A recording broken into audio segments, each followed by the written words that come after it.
আপনারা অবশ্যই জানেন যে আমি কন্টিনিউ ব্লগ দিতে পারছি না। আর কারণটা কি অবশ্যই জানেন যে আমি এই ফেসবুকে কন্টেন্ট, তারপরে ইউটিউবে কন্টেন্ট তৈরি করার পাশাপাশি আমি ইভেন্ট করি, কারণ আমার সংসার আছে।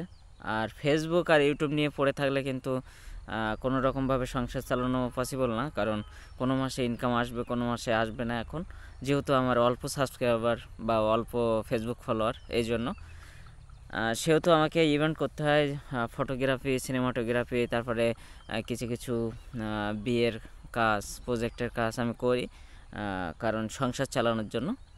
আর যে সময় মনে করেন যে মোটামুটিভাবে আমার চ্যানেলে সাবস্ক্রাইবার হবে আর প্রতি মাসে আর্নিং পাবো আমি, সে সময় থেকে আমি আর ইভেন্ট করব না। আর এখন আমার ইভেন্ট করতে হয় শুধুমাত্র সংসার চালানোর জন্য। ইভেন্ট না করলে সংসার চালানো পসিবল হবে না, কারণ শুধুমাত্র ফেসবুক আর ইউটিউব দিয়ে কিন্তু পসিবল না।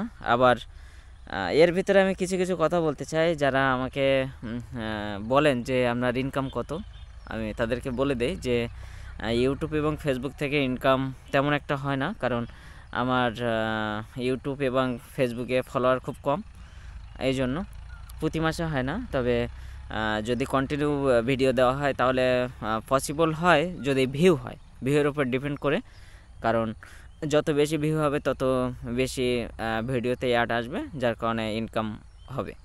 তবে এখন এই মুহূর্তে আমার প্রতি মাসে ইউটিউব বা ফেসবুক থেকে আর্নিং হয় না, কারণ ফলোয়ার এবং সাবস্ক্রাইবার অনেক কম।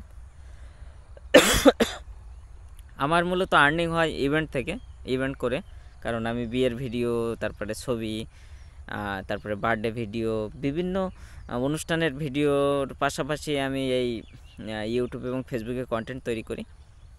সো অনেকেই আমাকে প্রশ্ন করেন যে আপনার প্রতি মাসে অনলাইন থেকে আর্নিং কত।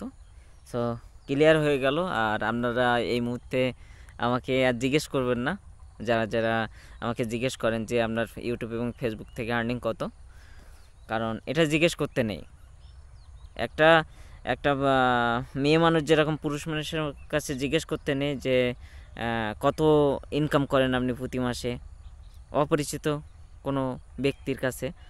আর অপরিচিত কোনো মেয়ের কাছে বয়সটা জিজ্ঞেস করা কেমন জানি, ঠিক তেমনই যে আমার ইউটিউব এবং ফেসবুক থেকে আর্নিং কত, এটা কেউ জিজ্ঞেস করবেন না।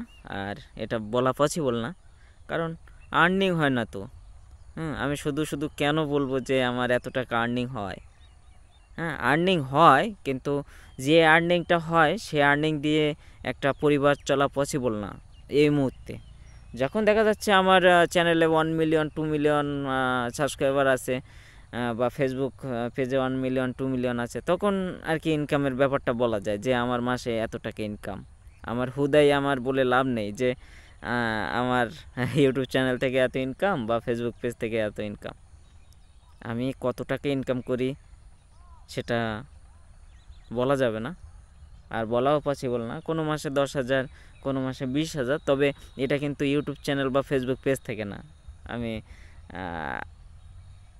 ইভেন্ট করেই আর কি এটা ইনকাম করি, আর্নিং করি।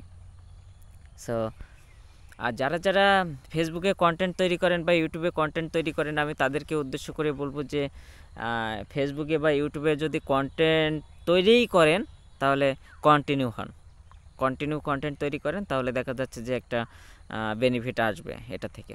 আপনি একটা ভিডিও তৈরি করছেন, একটা কন্টেন্ট তৈরি করছেন, করার পরে বলছেন যে আমার এই কন্টেন্টে ভিউ হচ্ছে না, আমি আর কন্টেন্ট তৈরি করব না। আর যারা প্রফেশনালি কাজ করবেন, যারা প্রফেশনালি কন্টেন্ট তৈরি করবেন, আমি তাদেরকে রিকোয়েস্ট করব যে ডেইলি ভিডিও আপলোড দেওয়ার জন্য, যে আমি সপ্তাহে একটা করে ভিডিও আপলোড দিলাম। এটা দিয়ে এই মুহূর্তে ইউটিউব এবং ফেসবুকের অ্যালগোরিদম কিন্তু এই নিয়ম কোনোভাবেই ফলো করে না, কারণ আপনি যে সময় ইউটিউব এবং ফেসবুকে কন্টিনিউ হবেন তখনই দেখা যাচ্ছে ইউটিউবের অ্যালগোরিদম আপনাকে এমনিতেই উঠাইয়ে দিবে।